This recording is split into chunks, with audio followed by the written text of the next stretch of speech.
Bom, agora a gente vai entender um pouco como que funciona a lógica do instrumento de precificação do ponto de vista de uma empresa, da firma. No caso do tributo, né, em que você define o preço da tonelada de CO2, então aqui vamos imaginar que existem duas empresas, né, a firma A com essa estrutura de custo marginal, aqui a gente está medindo tonelada de CO2 abatida,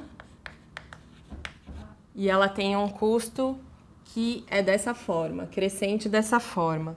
A firma B, por outro lado, tem uma estrutura de custo que tem um formato parecido, porém é inferior ao custo de mitigação da empresa A.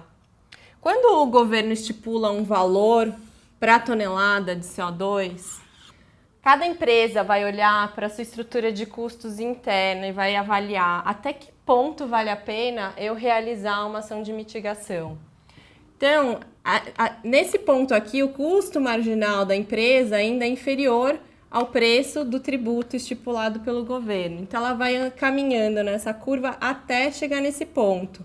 Chegou aqui, ela vai falar assim, a partir desse ponto, para mim, vale a pena pagar o tributo e parar por aqui.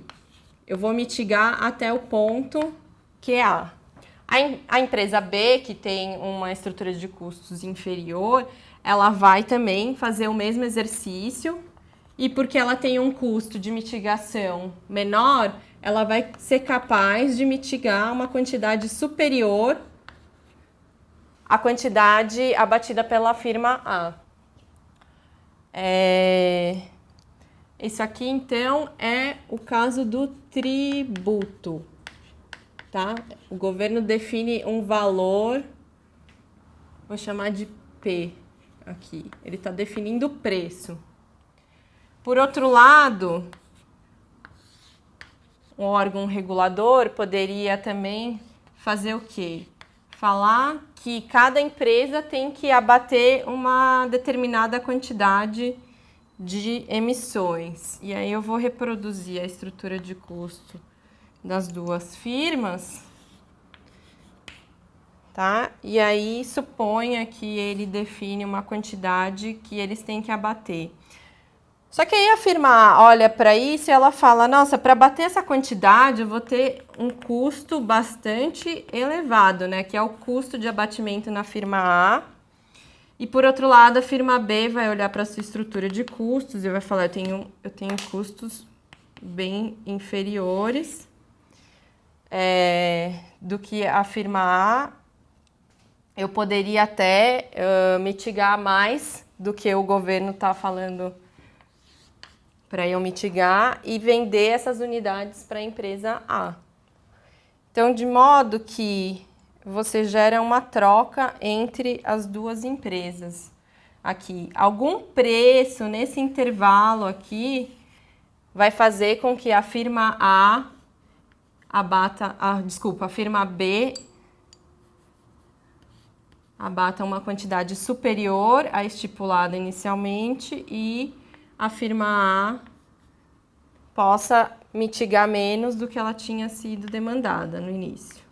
Ok? QA e QB. Aqui. Esse exercício aqui é para mostrar o quê? Que os dois instrumentos, tanto o tributo quanto o comércio de emissões, eles têm o potencial de atingir um determinado objetivo de forma custo-efetiva. O que é custo-efetivo? Atingir aquele objetivo ao menor custo para a sociedade como um todo. Aqui eu estou fazendo com que os custos marginais de abatimento entre todas as firmas reguladas seja equalizado. Essa é a condição de custo-efetividade para um instrumento de precificação. A gente viu como é que funciona o instrumento de precificação sob a lógica da empresa. Agora, retomando aquele gráfico que a gente viu, em que a gente tem o custo social do carbono e o custo marginal de abatimento para a sociedade como um todo, como é que fica? Então, eu vou plotar de novo aqui aquele mesmo gráfico. De concentração e de custo por tonelada. De um lado, eu tenho o custo social do carbono, do outro, eu tenho o custo marginal de abatimento.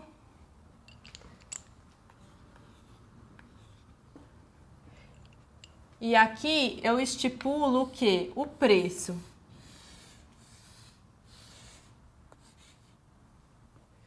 De forma análoga, quer dizer, baseado no mesmo conjunto de informações que eu tenho aqui de custo social do carbono, de custo marginal de abatimento, eu posso, em vez de definir o preço, definir a quantidade que eu quero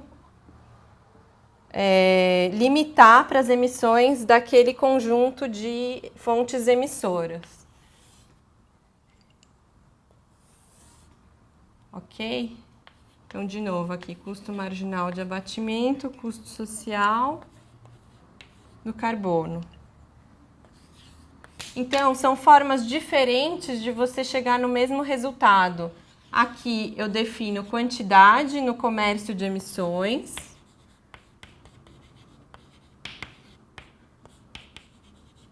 E é por isso que a gente fala que é um instrumento de precificação baseado em quantidade. E aqui eu tenho o tributo, que é um instrumento de precificação baseado em preço. O governo estipula o preço. Se eu tenho esse conjunto de informações, tanto faz definir essa variável ou essa variável. Os dois instrumentos vão me permitir chegar no mesmo lugar. Ok? Que é muito intrigante, porque a gente fala qual instrumento é melhor. E a gente vai ver na sequência um exercício de comparação entre os dois instrumentos sob determinadas condições que são mais condizentes com a realidade, né? Quando a gente não tem tanta certeza com relação a esses custos aqui e informação sobre eles, né? É muito difícil chegar num ponto que a gente tenha precisão. E, além disso, coordenação, porque a gente está falando isso aqui como se tivesse um tomador de decisão para o mundo como um todo. A gente sabe que tem uma série de decisões que os países tomam que depende de decisões de outros países.